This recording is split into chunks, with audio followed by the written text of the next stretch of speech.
Hi everyone, I'm Marcy with Community Kitchen ATL, and I am in my kitchen today to showcase some new fun products from Et2Home. They have created these beautiful pear trivets, 2 colors, 2 sizes, and I've created a really fun and delicious recipe to show you how I'm going to be using these trivets in my kitchen. So the recipe we're going to be making today is a pear, lemon, rosemary compote. It's going to be so yummy.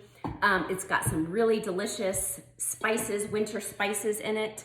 And so we're gonna get right down to it. So first of all, we need pears.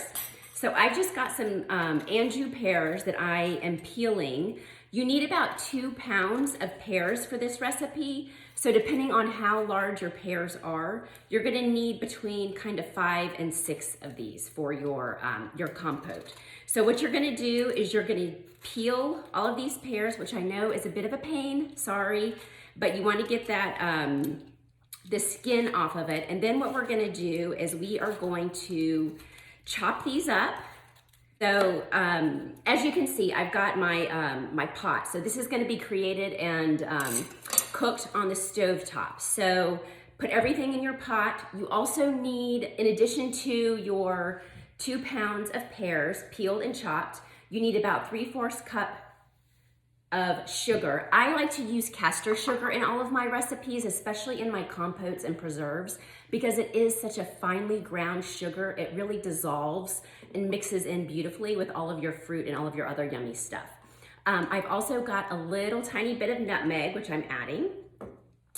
2 whole cinnamon sticks. These are quite large, so I'm gonna just kind of break them in half and throw them in there. We are also going to add just a splash, so about a tablespoon of limoncello, which is a really delicious Italian kind of sweet lemony liqueur. Don't worry, all of the liquor is gonna simmer right off of that, but it's still gonna be really delicious and adds a really nice depth of flavor.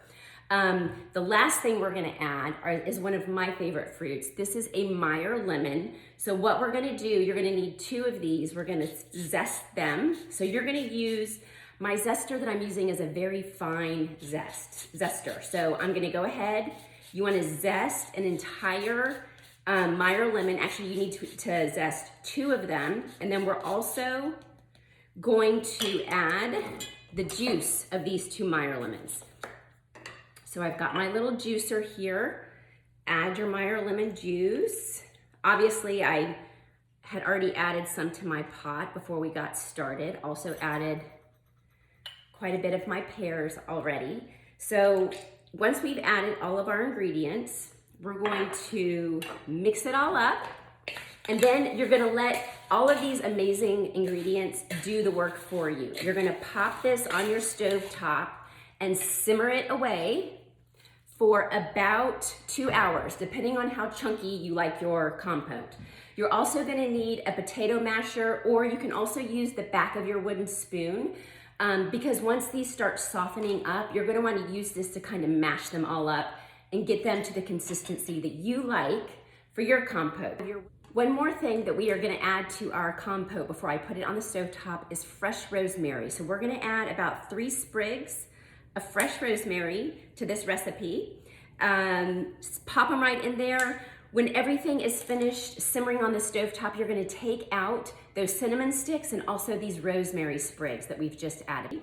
My compote is done. I've had it simmering on the stove top for about 2 hours. So what I'm gonna do is I'm gonna dig out my cinnamon sticks. And obviously I've put this really hot, warm pot on my trivet. That's what the purpose of those are. Beautiful serving pieces for anything hot off the stove or hot out of the oven.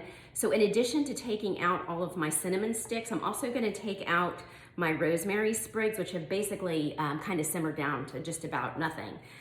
So once I have all of that out, I'm gonna use my potato masher, and I'm just gonna mash this up a little bit. Obviously, your fruit has gotten really, really soft at this point, and I also typically mash it 2 or 3 times while it's cooking. Now, to serve this, you can decant this and put it in like beautiful little jam jars. I'm gonna serve mine. This is actually an Et2Home butter dish, covered butter dish, which is perfect for serving homemade compotes. So I'm going to transfer my compote to this beautiful little dish. And this recipe is wonderful to serve alongside meats, any sort of poultry or even red meat or pork or lamb. You can also, if you want it less chunky, you can puree it or smash it up a little bit more and serve it on toast, slather it on toast. I love putting these on cheese and charcuterie boards. Possibilities are endless. So these beautiful trivets are a wonderful addition to your kitchen. Love them, so practical, so useful, and they just look so great. So thanks for following along today, guys. Enjoy.